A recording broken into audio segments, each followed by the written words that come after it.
Welcome to Stillwater Survival. I'm your host Q.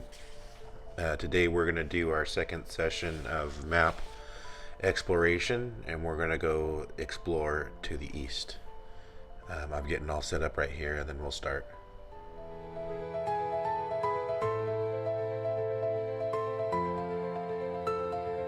You do not want to have that up because we don't want to activate it on accident. But we're going to go over to this biome over here. We're going to activate both of them, and then we got to come back and expand them both. And then we can go explore it, but we have to expand them before we can go exploring it.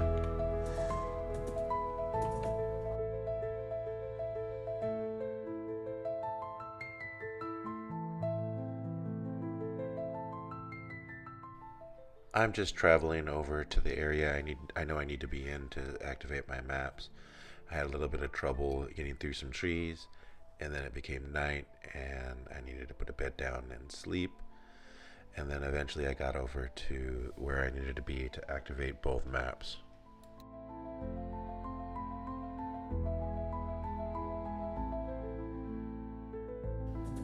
Now we can activate the map. Sweet. And then activate this map. Because we want two maps. We want one of where it's at and one of where it's going to be, continuing going forward. So we'll lock one map in place, and then the other one we will we'll be able to go back and update as we make progress in the world. Just speeding up this section of the travel back home, and then we can expand the maps, and then we'll go exploring again.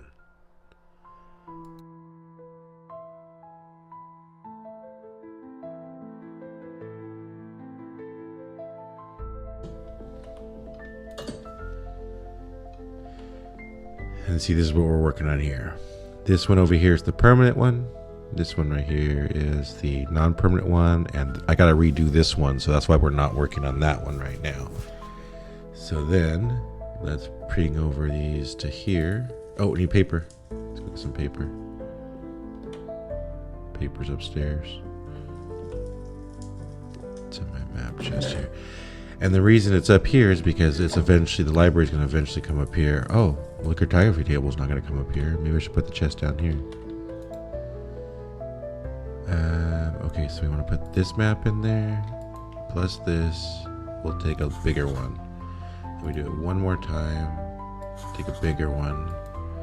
And this should be the whoa. Oh, it's on the very edge.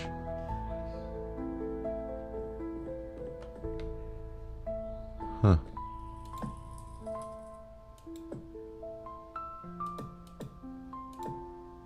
That's it. Alright, well, we'll go explore that. So then 9 is the one we need to... Interesting how that worked. So we'll take 9, put that in there. Give it some paper.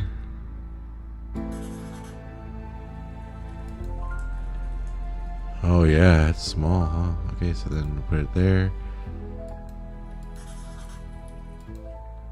Now both of those should be the same. Yep.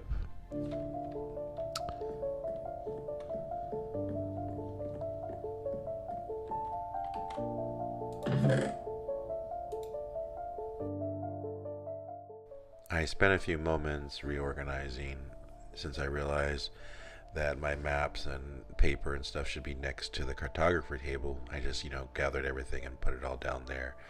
Originally I was going to put the, label there, but then I was like, wait a minute, it's already maps here and there's a cartography table here. I know what it's going to be about. Then I realized I needed a boat in case I ran into the issue of being across the water, like on this other little section right here. I couldn't cross the river and because I didn't have a boat. So I needed to make sure I had a boat somewhere to leash my horse. Somehow my sound got completely off. I was going to leave this part normal as I took off, but the sound just was not synced with the movement and everything that was going on. Anyway, I started off my journey here in the forest biome and headed into the snowy taiga biome. Later on, you'll see that I switch over and into the debug mode to check what biome I was in, because I was just curious to see what biome I was in. But this is kind of boring because there's a lot of trees in the way and you can't really see anything because of the forest. But I do switch back and forth, as you'll see, back and forth between my map, two maps, so that I can always be having them update. There were some little hairy parts like these cliff ledges that I had to go slow to make sure I didn't fall and hurt myself or my horse. But it was fun exploring the area and seeing what was around me. I particularly liked being able to run across ice and lakes and stuff, so that was a lot of fun. There was little caves to explore all over the place. I wish you could mark them on your map. I'm not sure if you can or not. I just was not able to figure out how to do it. But this is the taiga, snowy taiga biome, and like I said, I had a little bit of trouble with trees being in the way. Pretty soon we'll get to the icy areas and the snowy beach biome that is a little bit more to see.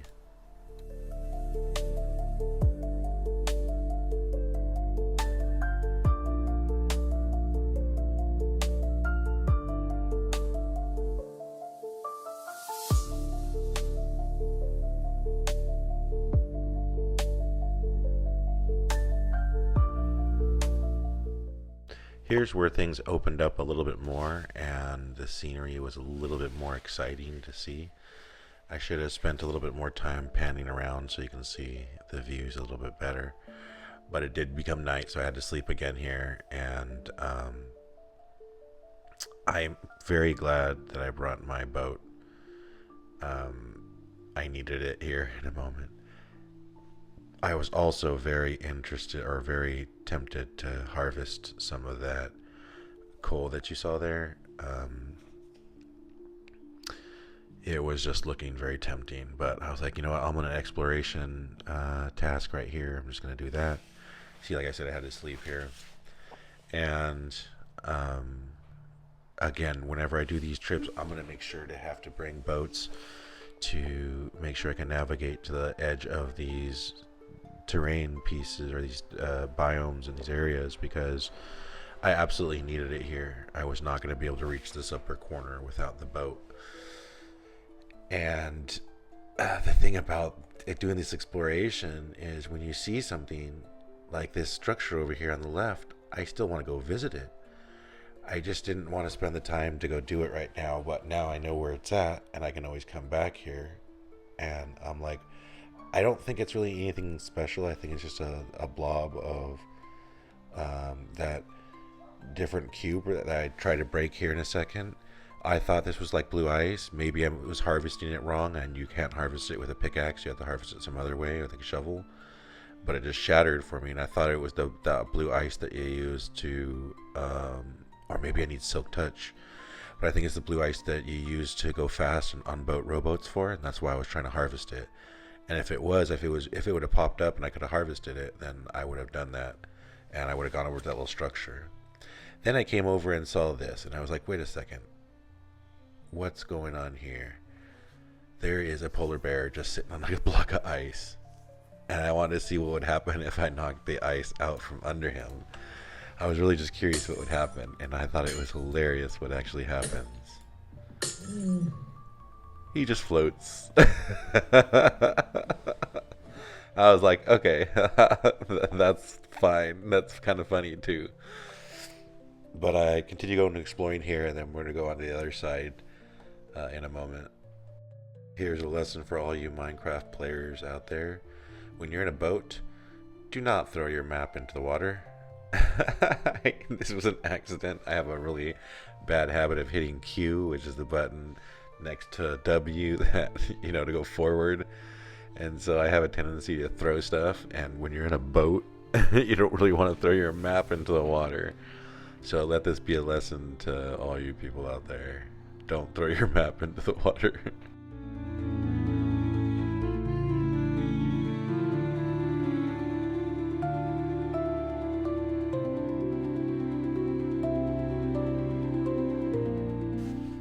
I I got a little lost headed back into my horse, but eventually I found my horse and we continued on our way.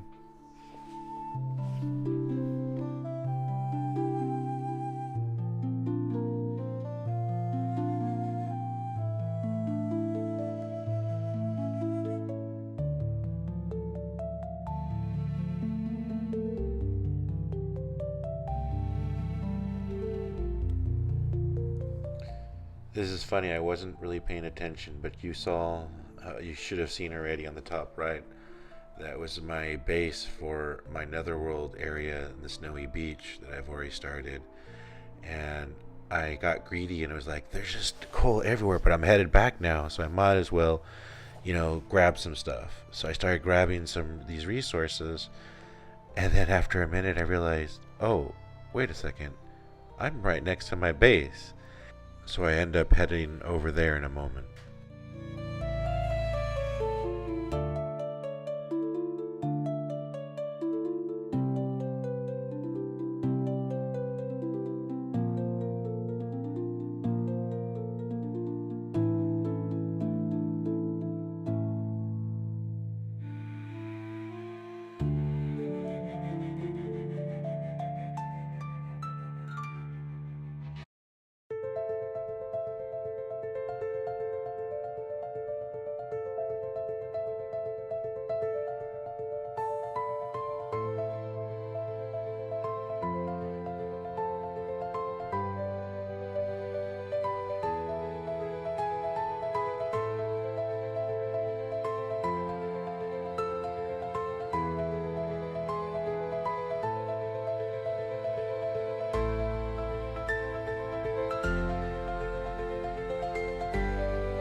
When I get to my base here, one of the things I noticed even before I went to bed was it was kind of dark over here, so I needed to light it up. I also had a lot of stuff that I had left going here with the sand. I'm trying to make a glass castle, and I need all this sand, and that's why I was making glass here. So I figured out since I was over here, I might as well progress all this little project forward and move sand in and pull glass out and take it with me because I need to dye some of the glass. So that's basically what I'm doing here, just kind of reorganizing and grabbing some stuff that I needed, lighting up the area a little bit, and then we're going to head back out.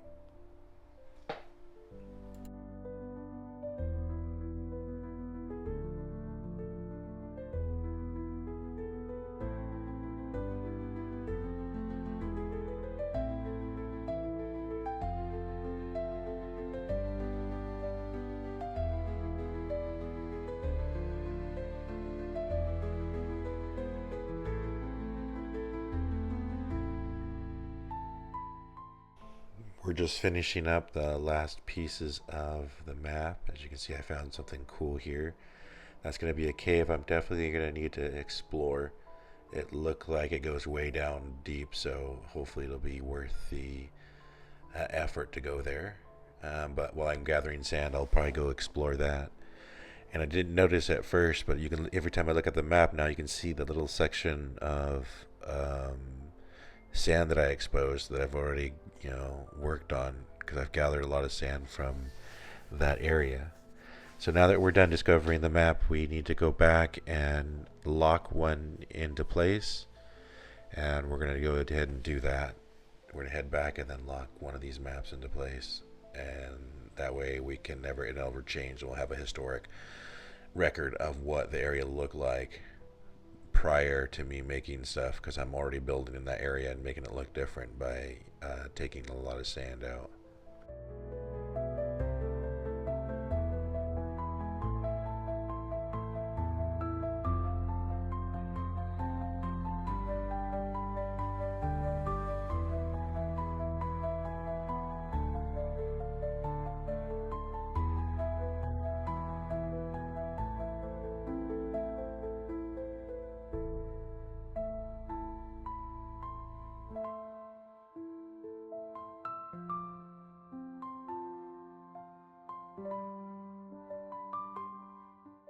As soon as I got home, I started, putting things away, reorganizing, and gathering things that I needed to finish this map project. I needed item frames, so I needed leather and sticks for that, and I needed glass for the glass panes for locking the map, one of the maps into place.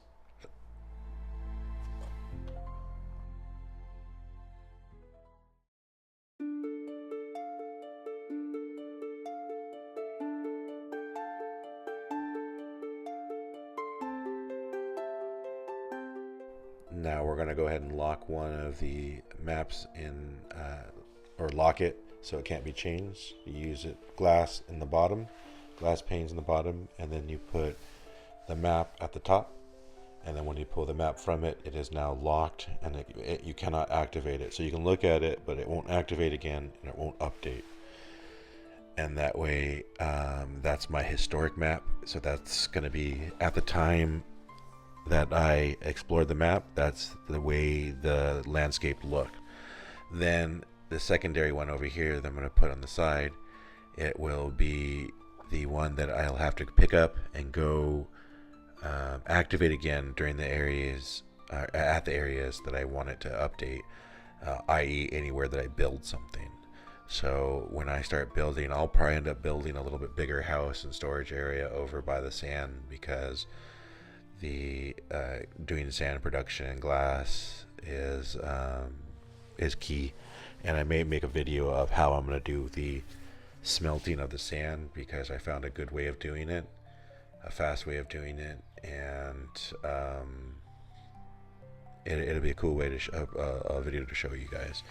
So thank you for joining me here. This was the second map exploration Atlas project series. There'll be more coming soon.